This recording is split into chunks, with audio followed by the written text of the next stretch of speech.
ഏത് നിമിഷത്തിലാണോ ഇയാളെ പരിചയപ്പെടാൻ തോന്നിയത്? എന്റെ ഒരു മാസത്തെ കോട്ട മുഴുവൻ ഇയാൾ ഒറ്റ ഇരിപ്പിന് തീർക്കുമല്ലോ എന്റെ കർത്താവേ. ദരിദ്രവാസി. എന്താ പിറുപിറുക്കണേ? പ്രാർത്ഥിക്കുമായിരുന്നേ. അത് വളരെ നല്ലതല്ല. വിസ്കി ഉണ്ട്, ബ്രാൻഡി ഉണ്ട്, ബിയർ ഉണ്ട്, ഏതാ വേണ്ടെന്ന് വെച്ചാ? ഇപ്പൊ കയ്യിലുള്ളത് ഇങ്ങോട്ട് തായോ, അത് കഴിഞ്ഞിട്ട് പോരെ നമുക്ക് വേറെ ചിന്തിക്കാൻ. ഇന്നലെ തന്റെ അടിച്ച സാധനം അത്ര ശരിയായില്ല, ഡ്യൂപ്ലിക്കേറ്റ്. ഭയങ്കര തലവേദന, രണ്ടെണ്ണം അടിച്ച ശരിയാവും.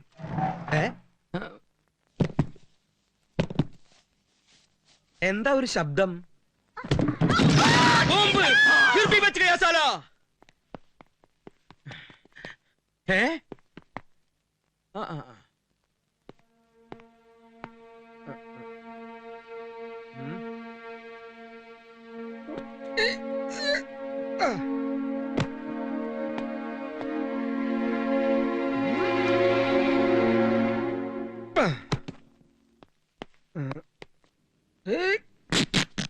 ട്രൗസർ കീറിയെന്നാ തോന്നണേ. അച്ചായാ, എന്താ എന്ത് പറ്റി? അനക്കമില്ലല്ലോ. ഞാൻ ആംബുലൻസ് വിളിക്കാം. വരൂ വരൂ വരൂ. കർത്താവേ, നീ കുഞ്ഞാടിനെ രക്ഷിക്കണമേ. മെല്ലെ എടുത്തോളൂ. പൊങ്ങട്ടെ എടുക്കുന്നേ. പൊങ്ങട്ടെ പൊങ്ങട്ടെന്നേ. അതെ, പൊങ്ങട്ടെ. നിങ്ങൾ വിചാരിച്ച നടക്കില്ല. നല്ല കട്ടപ്പാര എടുത്തിട്ടോ അച്ചല്ലേ. ശരി.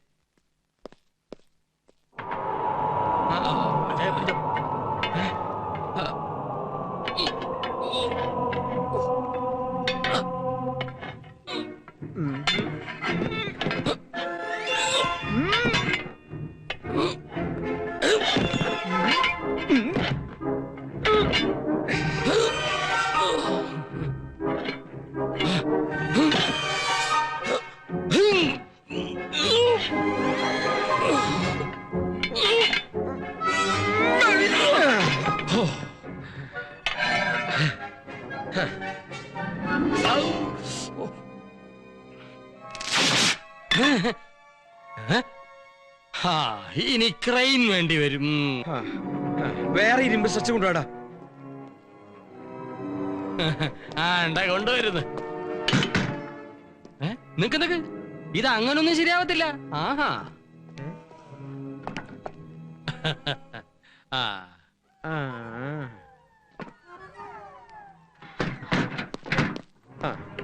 അടിയിൽ വെക്ക്.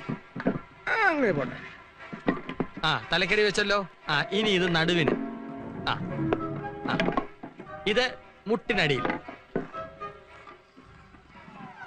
ഇനി വലിച്ചോ. തള്ളി വിട്. തള്ളി വിട്. തള്ളി വിട്. തള്ളി വിട്. തള്ളി വിട്. തള്ളി വിട്. തള്ളി വിട്. തള്ളി വിട്.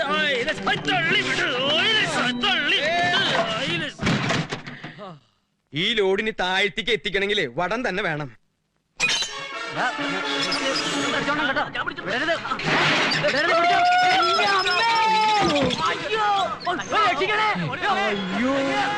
ഈശോയെ, ഇനി എന്താ ചെയ്യാ?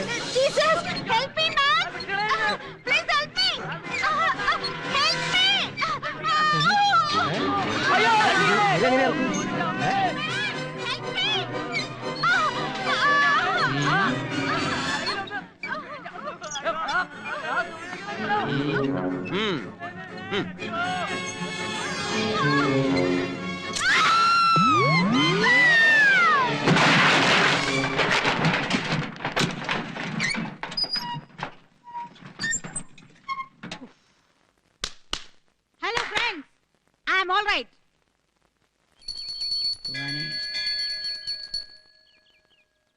വാ മോളെ, പോവാ. मेरे अंगने में तोर को कौन? നീയോ? നീ എന്തിനാ ഇപ്പൊ ഇങ്ങോട്ട് വന്നേ? എന്റെ കുഞ്ഞ്. കുഞ്ഞോ? ഏത് കുഞ്ഞ്? എവിടത്തെ കുഞ്ഞ്? എന്ത് കുഞ്ഞ്? എനിക്കെന്റെ കുഞ്ഞിനെ വേണം. വൃത്തിയോടെ പറയരുത് കേട്ടോ. അല്ലെങ്കിൽ തന്നെ നീ കാരണം ഇല്ലാത്ത പുലുവാലി പിടിച്ചിരിക്കാ. ഇനി കുഞ്ഞിന്റെ പേരിലാണ് പുതിയ പരിപാടിയായിട്ട് വരുന്നെങ്കിൽ എന്റെ സ്വഭാവം മാറൂട്ടോ. അയ്യോ, അന്ന് നിങ്ങളുടെ കാറിൽ ഞാനാ എന്റെ മോനെ കൊണ്ടുവന്ന് വെച്ച്. അവന്റെ കാര്യം ഞാനീ പറയുന്നത്. ഓ, അത് നിന്റെ കുഞ്ഞായിരുന്നു അല്ലേ? ആദ്യം കുഞ്ഞിനെ ഇങ്ങടെ ഏൽപ്പിക്കുക, പിന്നെ അതിനെ കാണാനാണെന്നും പറഞ്ഞ് ഇടയ്ക്കിടയ്ക്ക് ഒരു വിസിറ്റ്. അങ്ങനെ ഇവിടെ സ്ഥിരമായിട്ട് താമസിക്കാനുള്ള പരിപാടി ആയിരിക്കും അല്ലേ? കൊള്ളാം. ആ മോഹമോളങ്ങ് മനസ്സിൽ വെച്ചാ മതി. കൊച്ചിനെ കൊണ്ട് അനാഥാലയത്തിലാക്കിണ്ട്. വേണേ അവിടെ പോയി വാങ്ങിച്ചോ. എന്റെ കൊച്ചൊന്നുമില്ല. ഒന്ന് വേഗം പോകാൻ നോക്കിയേ, ആരെങ്കിലും കാണും. ഇതിന് എന്തെങ്കിലും ഒരു തീരുമാനം ഉണ്ടാക്കണം. പവർ കട്ട് പോലെ അടിക്കടി ഭാര്യ പിണങ്ങി പോകുമ്പോ ഒരു ഇൻവെർട്ടറിനോട് ആഗ്രഹം തോന്നുന്നതിൽ തെറ്റൊന്നുമില്ല. അവനും ഒരു ചെറുപ്പക്കാരനല്ലേ. ഞാൻ വിചാരിച്ച പോലെ ഗോപാലകൃഷ്ണൻ അത്ര കുഴപ്പക്കാരനല്ല. ഇത്രയും നല്ല സൽസ്വഭാവമുള്ള ഒരു ചെറുപ്പക്കാരനെ ഞാൻ എന്റെ ജീവിതത്തിൽ കണ്ടിട്ടില്ല. കർത്താവേ, കുഴയുന്ന മട്ടാണല്ലോ. ആ ചെറുപ്പക്കാരനെ രക്ഷിക്കണമല്ലോ. എനിക്ക് കുഞ്ഞിനെ കാണാൻ ധൃതിയായി. ചേട്ടൻ പുറത്ത് ഓട്ടോറിക്ഷ വെയിറ്റ് ചെയ്യാ. നിന്റെ ഭർത്താവിന് ഏത് സമയത്ത് ഓട്ടോറിക്ഷയിൽ വെയിറ്റ് ചെയ്യലാണോ പണി? കുഞ്ഞി അഡ്രസ്സിലുണ്ട്. ഈ ഉപകാരം ഞാൻ ഒരിക്കലും ഉപദ്രവിക്കാതിരുന്നാ മതിയേ. ഒന്ന് ഗോപാലകൃഷ്ണ, എന്താ അപകടമാണ്. ഇവിടെ നിൽക്കുന്ന അപകടമാണ്. എന്താ പറയുന്നേ? ഞാൻ പറയുന്നത് ഇവളെ അവർ ഒരിക്കലും കാണാൻ പാടില്ല. ആര്? നീ ഇവളെ പൊറോസിൽ ഇറക്കി വിടാൻ നോക്ക്. അല്ലെങ്കിലേ പ്രശ്നങ്ങളുടെ നടുവിലാണ് നീ. എന്താ എന്താ മോനെ, ഈ അച്ചായൻ പറയുന്നത് കേൾക്ക്. ബാക്കി ഞാൻ മാനേജ് ചെയ്തോളാം. കാര്യം പറഞ്ഞു. ആ തള്ളയും നിന്റെ ഭാര്യ. ചടി ചടി ചടി ചാടാനോ? എന്റെ ഈശ്വരാ, ഒരു കയറുണ്ടായിരുന്നെങ്കിൽ കഴുത്ത് കെട്ടി ഇറക്കായിരുന്നു. സാരി സാരി അഴിക്ക് പെണ്ണേ. സാരിക്ക് നീളം പറ്റോ? നീ വേണ്ട, മുണ്ട് വെച്ച് കൂട്ടി കെട്ടാം. സാരി അഴിക്ക്. പെട്ടെന്നാവട്ടെ അങ്ങോട്ട്. കർത്താവേ,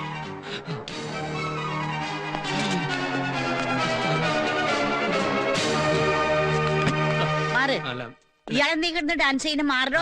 അതെ, ഗോപാലകൃഷ്ണൻ പുതിയൊരു പാചകത്തിന്റെ പരീക്ഷണത്തില്ല. ചേരുവ ഇപ്പൊ കിട്ടിയതേ ഉള്ളൂ. പരീക്ഷണോ? എന്ത് പരീക്ഷണം? അതെ, പിന്നെ കഞ്ഞിവെള്ളത്തിൽ നിന്ന് കൊണ്ടാട്ടം എങ്ങനെ ഉണ്ടാക്കാമെന്ന്. ശല്യപ്പെടുത്തണ്ട, നമുക്ക് ഇവിടെ നിന്ന് വെറുതെ സംസാരിച്ച് സമയം കളയാം. സംസാരിച്ച് സമയം കളയാനോ?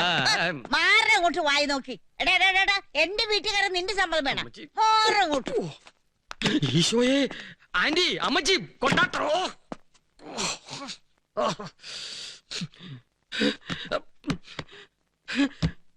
കർത്താവേ, അവന്റെ ആത്മാവിന് കൂട്ടായിരിക്കണമേ.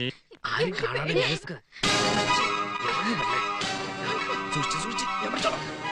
എടാ,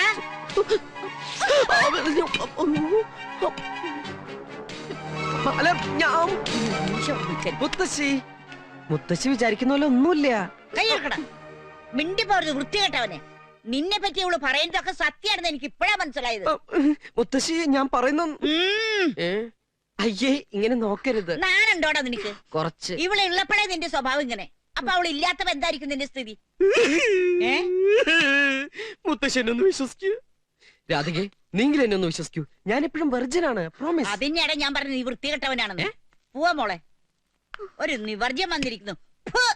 രാധികെ, ഇത്ര വൃത്തികെട്ടവനാണ് അവൻ ഞാൻ തീരെ പ്രതീക്ഷിച്ചില്ല. അമ്മ വെറുതെ ഒരു അക്ഷരം നീ മിണ്ടി പോരുത്. എനിക്കറിയാം അവൻ നിനക്ക് കൈവശം തന്നിട്ടത്. എന്റെ മോളും ഞാൻ ഈ കണ്ണുകൊണ്ട് കണ്ടത് നുണയാണെന്നല്ലേ നീ പറയാൻ പോണത്? അമ്മ ഇത്രയും കാര്യമായി പറയണ സ്ഥിതിക്ക് എന്തെങ്കിലും സത്യം കാണുമെന്ന് എനിക്ക് തോന്നുന്നത്. ആ കള്ളനെ മോളെ അവൻ. എടാ, ആരുരാന്ന് പറഞ്ഞ അവന് പെട്ടെന്നൊരു അച്ഛൻ ഉണ്ടായത് എങ്ങനെ? അച്ഛനോ? ആ, ഏതച്ഛൻ? എന്നോട് ചോദിക്കണ ഏതച്ഛൻ? രാധി എവിടെ പോയി? വേറെ എവിടെ പോവാൻ? ഞാൻ തന്നെ വക്കീലിന്റെ അടുത്ത് പറഞ്ഞു വിട്ടിരിക്കുക. കുട്ടിക്ക് ഗോപാലകൃഷ്ണനെ പിരിഞ്ഞേ പറ്റുന്ന അത്ര നിർബന്ധമാണെങ്കിൽ വേറെ എന്താ ചെയ്യാ? എത്രയും പെട്ടെന്ന് കോടതി സമൻസ് അയക്കാനുള്ള ഏർപ്പാട് ചെയ്യാം. ഉടനെ വേണം. കോടതിന്ന് നോട്ടീസ് അയപ്പിക്കാന്ന് പറഞ്ഞ അവള് ചില്ലറക്കാരിയല്ലല്ലോ. എങ്ങനെ അയക്കാതിരിക്കും? ആ മാതിരി പണിയല്ലേ ഇയാൾ ചെയ്തു വെച്ചിരിക്കണേ. അയ്യോ, എന്റെ കർത്താവ്, എനിക്ക് അറിയായിരുന്നു ആ പെണ്ണ് അവന്റെ പഴയ കെട്ടിയോളായിരുന്നെന്ന്. അതൊക്കെ പോട്ടെ, കഴിഞ്ഞത് കഴിഞ്ഞു. പക്ഷെ ഇതിൽ നീ തോറ്റു കൊടുക്കരുത്. അങ്ങനെ തുമ്മിയാ തെറിക്കണ മൂക്കണെ അങ്ങോട്ട് നീട്ടി തുമ്മി കൊടുക്കടാ. പോട്ടെ. എന്നിട്ട് വേണം നല്ല മണി പോലത്തെ ഒരു പെങ്കൊച്ചിനെ കണ്ടുപിടിച്ച് നിനക്ക് കെട്ടിച്ചേരാൻ. വേണ്ട വേണ്ട, എനിക്കൊന്നും എന്റെ ജീവിതത്തിൽ വിധിച്ചിട്ടുള്ളതല്ല ഈ കല്യാണവും കുടുംബജീവിതമൊക്കെ. മോനെ, നിന്റെ വിഷമം എനിക്ക് മനസ്സിലാവും. മറ്റാരേക്കാൾ നിങ്ങൾ കരുതും പോലെ ഞാനിവന്റെ അച്ഛനല്ല. പക്ഷേ എനിക്കിവൻ മകനേക്കാൾ വലുതാ. അമ്മാവന്റെ വീട്ടിൽ അഭയാർത്ഥിയായി കഴിയുന്ന കാലം മുതലേ എനിക്കിവനറിയാം. നിന്റെ മനസ്സ് വിഷമിക്കാൻ ഞാൻ സമ്മതിക്കില്ല മോനെ.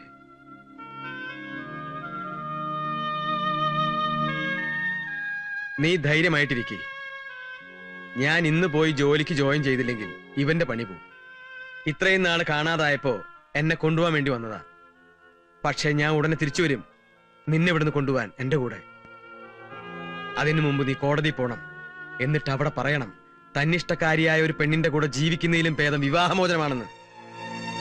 നീ കോടതി പോയില്ലെങ്കിൽ അവള് കരുതും ജയിച്ചത് അവളാണെന്ന്. അതുപോലെ അച്ചായനൊരു ഉപകാരം ചെയ്യണം. ഇവന്റെ ആദ്യ ഭാര്യയെ കണ്ടുപിടിച്ച് അവളോട് പറയണം ഇനിയെങ്കിലും ഇവനെ ഉപദ്രവിക്കരുതെന്ന്.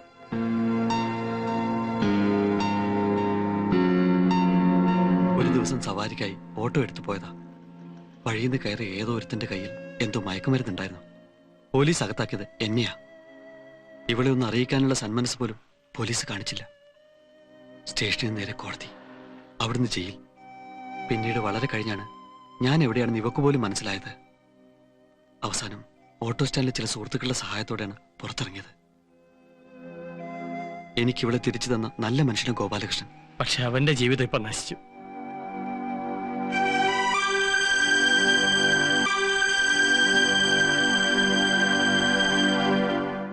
തൃപ്തിയായല്ലോ? എത്ര തവണ ഞാൻ നിന്നോട് പറഞ്ഞു അവൻ തെറ്റുകാരനല്ലാന്ന്. അപ്പോഴൊക്കെ നിന്റെ അച്ഛന്റെ വാക്കിനേക്കാളും ഭർത്താവിനേക്കാളും വലുത് നിന്റെ വാശിയായിരുന്നു. സീതേ, നീ പറയാറുള്ളതാണ് ശരി. തെറ്റെന്റേതാണ്. മക്കളെ ഞാൻ അമിതമായി ലാളിച്ചു, ഒരുപാട് സ്വാതന്ത്ര്യം കൊടുത്തു. പാടില്ലായിരുന്നു. എത്രയോ കുട്ടികൾക്ക് അറിവ് പകർന്നു കൊടുത്തിട്ടുള്ളവനാണ് ഞാൻ. പക്ഷെ ഇപ്പൊ എന്റെ മകള് എനിക്കൊരു തിരിച്ചറിവ് പറഞ്ഞു തന്നു. വീടാണ് വിദ്യാലയം. അച്ഛനും അമ്മയും മാതൃകാ അധ്യാപകരാണ്. അവിടെ ഞങ്ങൾക്ക് തെറ്റുപറ്റി. ഇല്ലാത്ത കാരണങ്ങൾ കുത്തിപ്പൊക്കി ഭർത്താവിന്റെ അടുത്തുനിന്ന് പിണങ്ങിപ്പോന്നാൽ സംരക്ഷിക്കാൻ സ്വന്തം വീട്ടുകാരുണ്ടാകും എന്നുള്ള അഹങ്കാരമാണ് ഈ പെൺകുട്ടികൾക്ക്. ഇനി ഏതായാലും ഞാൻ വരില്ല അവന്റെ കാല് പിടിക്കാൻ. നിനക്ക് നിന്റെ ഇഷ്ടം പോലെ ചെയ്യാം.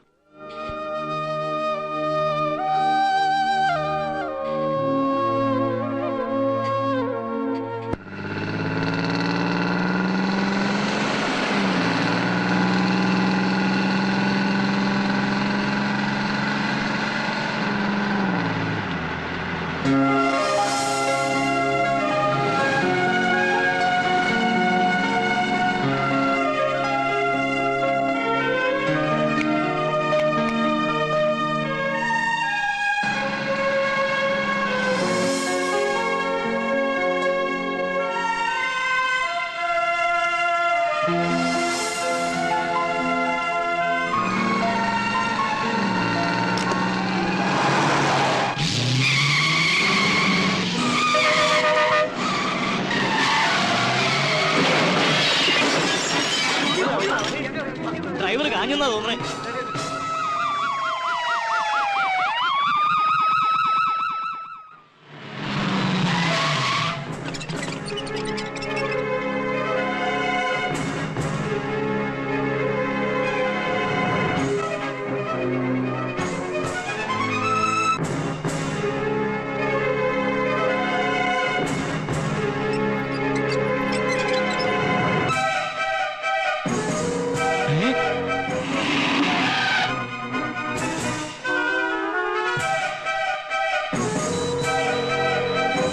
എന്താണ് ചെയ്യുക?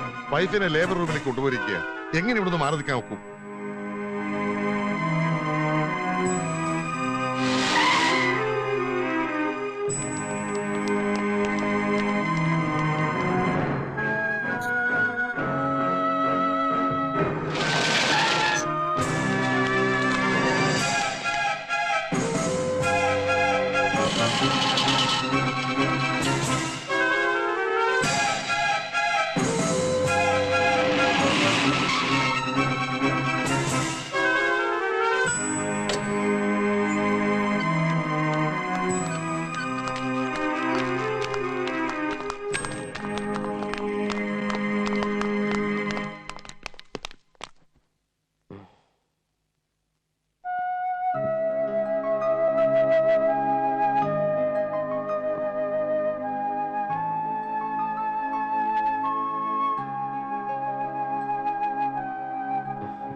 കോടതിയിലേക്ക് പുറപ്പെട്ടതാ. പക്ഷെ എത്തിച്ചേർന്നത് ഇവിടെയാ. രാധികയുടെ ഒരു ഇഷ്ടത്തിനും ഞാനെതിരല്ല. നമുക്ക് നമുക്ക് പിരിയാം.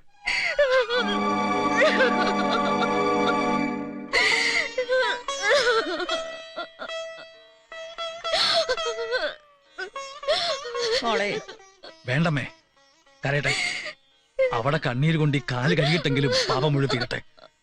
സാർ, എന്റെ മോക്ക് ഒരാളെ ഇഷ്ടായി.